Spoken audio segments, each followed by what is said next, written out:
So guys, a very good evening to you all.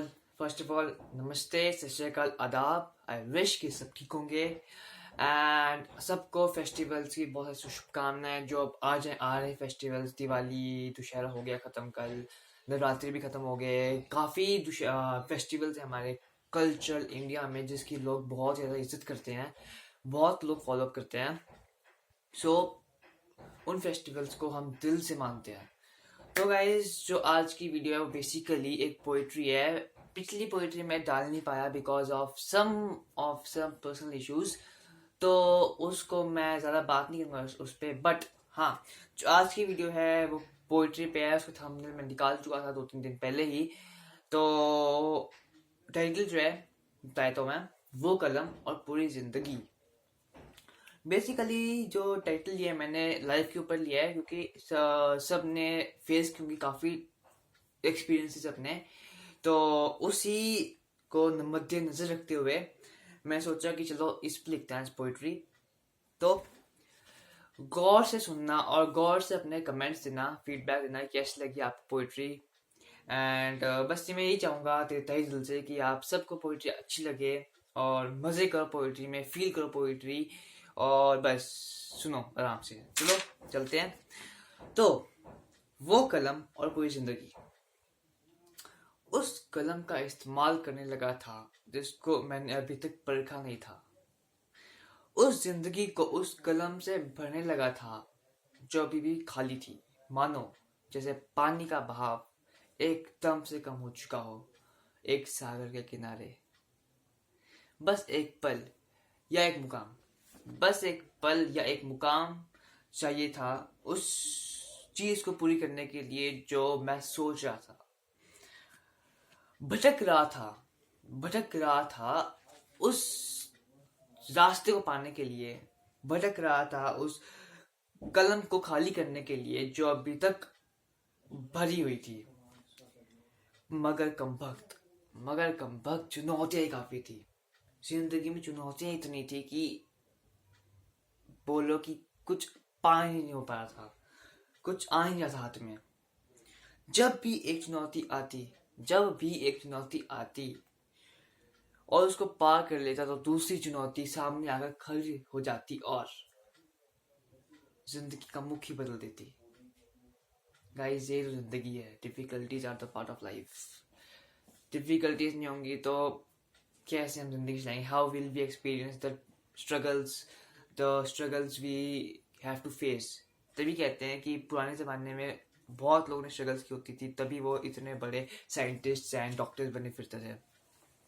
और ये जितने भी पहुंचे हुए लोग हैं वो ऐसे नहीं बन जाते, डिफिकल्टीज फेस करनी पड़ती हैं. जिंदगी को मैं समुद्र की तरह भरना चाहता था मगर अभी वो एक बंद और खुली किताब जैसी बड़ी थी.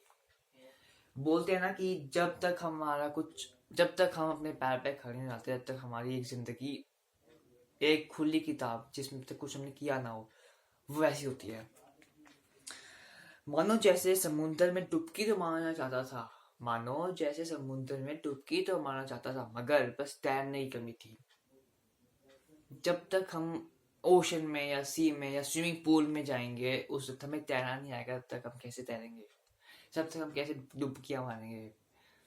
तो बस समुद्र में आज जाने के लिए तैरना तो पड़ेगा ही, उसके लिए सीखना तो पड़ेगा ही, उसके लिए चुनौतियों का सामना करना तो पड़ेगा ही. तो बस नदी के उस किनारे जाना चाहता था जहाँ पर पानी का बहाव बहुत ज्यादा हो. मजा आता है जहाँ पे पानी का बहाव ज्यादा होगा, वहीं पे हम ज्यादा सीखेंगे. और वैसे ही जहाँ पे जिंदगी में चुनौतियां, डिफिकल्टी ज्यादा होंगी, वहीं पे हम ज्यादा उनको फेस करके निकल पाएंगे. जिंदगी तो एक खेल है. उसे खेलना नहीं आजमाना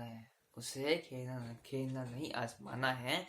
उस भीड़ में घुसना नहीं है, मगर उस भीड़ में से निकल के आगे जाना है. क्योंकि इस दुनिया में बहुत लोग हैं जो बहुत ज्यादा मेहनत कर रहे हैं और हमने उन्हीं के लोगों की मेहनत करनी है.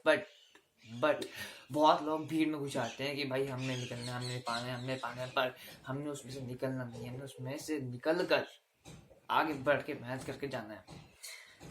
मान लिया जैसे कहा मैंने पहले ही, मान लिया लोग बहुत हैं पर हम भी में से कुछ कम नहीं है। बस जिंदगी चलती रहेगी, जिंदगी तो चलती रहेगी, उनसे आगे बढ़कर उनको दिखाना है। फिर लगा पता जिस कलम की मैं भरने की खाली करने की बात कर रहा था, जिस कलम को मैं खाली करने की बात कर रहा था, वो तो कभी खाली नहीं हो सकती जनाब, वो कभी खाली नहीं हो सकती। पता है क्यों? क्योंकि कलम तो जब जितना हम खाली करते जाएंगे उतनी जिंदगी भरती रहेगी। पर जो जिंदगी चलाने वाला है वह तो ऊपर है, जिंदगी चलाने वाला है वह तो ऊपर है ना। हम जितनी बार कलम खाली कर ले फिर भी कलम खत्म नहीं होगी, फिर भी कलम भरी की भरी रहेगी।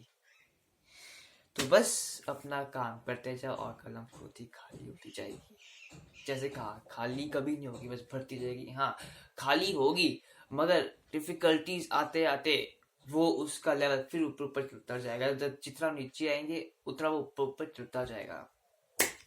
हाँ, उड़ना चाहता था मैं उन चिड़ियों की तरह, परखना चाहता था उस आसमान को, पहाड़ों को देखना चाहता था, और उस बहते हुए झरनों को देखना चाहता था, वो कैसे अपनी जिंदगी बनाते हैं बिना कलम को परखते हुए।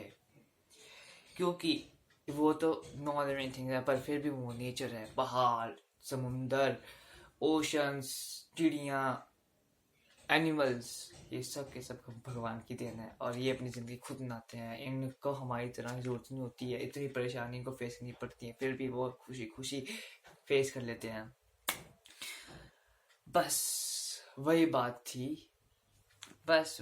थी, उस कलम को खत्म करने लगा था मगर कलम खत्म नहीं होगी, हमेशा वो भरी की भरी रहेगी। उसे परखना चाहता था मगर परखते परखते हमने उसे आजमा लिया। तो गाइज, ये थी पोइट्री, वो कलम और पूरी जिंदगी। आई विश कि आप जिन्होंने मेरी वीडियो देखी है वो इस पे लाइक करो, खुद तक करो, और अगर मजा आया हो, लगा कि हाँ बहुत अच्छी पोइट्री लिखी है, तो you can give the comments. तो गाइज, मैं वेट करूंगा, आप देखो इस वीडियो को आराम से, पूरी की पूरी वीडियो देखो, प्लस बताओ कैसी लगी। इस नीचे मैंने इंस्टाग्राम अकाउंट का डिस्क्रिप्शन दे रखा है मैंने, और फॉलो करना हो तो कर लेना, बिकॉज मैं शायरी भी लिखता हूँ, मैं पोइट्रीज भी लिखता हूँ, मैं स्केचेस भी बनाता हूँ। तो your support is needed very well, और मुझे पता है कि मेरे सब्सक्राइबर्स मेरे साथ हमेशा हैं, मुझे बहुत प्यार देते हैं। तो चलो गाइस, चलते हैं। शुक्रिया अपना कीमती टाइम देने के लिए, मुझे सुनने के लिए, और आपका आर्टिस्ट फिर एक और वीडियो लेके जल्दी यूट्यूब पे आएगा, और फिर एक और पोएट्री या स्केच देखने को मिलेगा। Thank you so much guys, take care, अपनी हेल्थ अपने साथ रखो, प्रिकॉशंस लो daily with this pandemic situation, क्योंकि बहुत कुछ खुल चुका है और पता है आपको सब कुछ। तो मैं यही अलविदा चाहूंगा। आदाब, सत श्री अकाल, जय हिंद।